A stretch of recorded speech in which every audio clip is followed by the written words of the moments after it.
এই ভালোবাসা যদি আমাদের ক্রিকেট বোর্ডে যারা থাকে তাদের মধ্যে এই জিনিসটা যদি থাকতো, তাহলে আমার মনে হয় ক্রিকেটটা আরও ইমপ্রুভ হতো।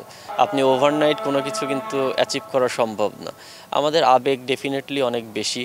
আমাদের দেশের মানুষ ক্রিকেটটাকে অনেক অন্যভাবে ধারণ করে। ক্রিকেট এখন আমাদের ইমোশনের মধ্যে। মানে প্রত্যাশা তো সবসময় থাকে, কিন্তু এরকম পরাজয় কি আপনি অ্যাকসেপ্ট করেন কি? না, পরাজয় আসলে দেখেন, আমরা তো শুধু ন্যাশনাল টিম কেন্দ্রিক চিন্তা করি, কিন্তু জিনিসটা হচ্ছে যে আপনার ওভারঅল দেখতে হবে, আমাদের স্ট্রাকচার দেখতে হবে। আপনার চ্যাম্পিয়ন্স ট্রফিতে যেই টিমগুলো খেলছে তাদের স্ট্রাকচার দেখতে হবে, তাদের ক্রিকেটিং ফ্যাসিলিটিস, আমাদের ক্রিকেটিং ফ্যাসিলিটিস, এগুলো কম্পেয়ার করতে হবে। কিন্তু আপনি ওভারনাইট কোনো কিছু কিন্তু অ্যাচিভ করা সম্ভব না। আমাদের আবেগ ডেফিনেটলি অনেক বেশি। আমাদের দেশের মানুষ ক্রিকেটটাকে অনেক অন্যভাবে ধারণ করে। ক্রিকেট এখন আমাদের ইমোশনের মধ্যে। তো আমরা যখন হারবো তখন আবেগী হব, এটা খুব স্বাভাবিক। আবেগ কাজ করবে বা খারাপ লাগবে, এটা খুবই স্বাভাবিক, এটা অস্বাভাবিক কিছু না।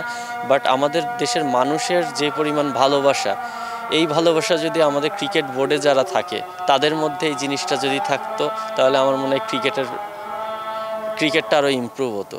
কারণ আপনি দেখেন যে সবাই শুধুমাত্র ন্যাশনাল টিম কেন্দ্রিক চিন্তা করেছে, কিন্তু আপনার এজ লেভেল থেকেই কিন্তু একটা ছেলে, এজ লেভেল বা নিচের থেকেই কিন্তু একটা ছেলে খেলতে খেলতে ওপরের দিকে আসে। যখন তাদের বেসটা ভালো হবে, শুরু থেকেই যদি একটা প্লেয়ার ভালো বেস নিয়ে ভালো ফ্যাসিলিটিসের মধ্যে দিয়ে তৈরি হয়, সে কিন্তু ওয়ার্ল্ড ক্লাস হবে। তো আমরা কিছু আমাদের মানুষের অতিরিক্ত আগ্রহের কারণে বা ক্রিকেটের প্রতি ভালোবাসার কারণে ন্যাচারাল অনেক ট্যালেন্ট আসে।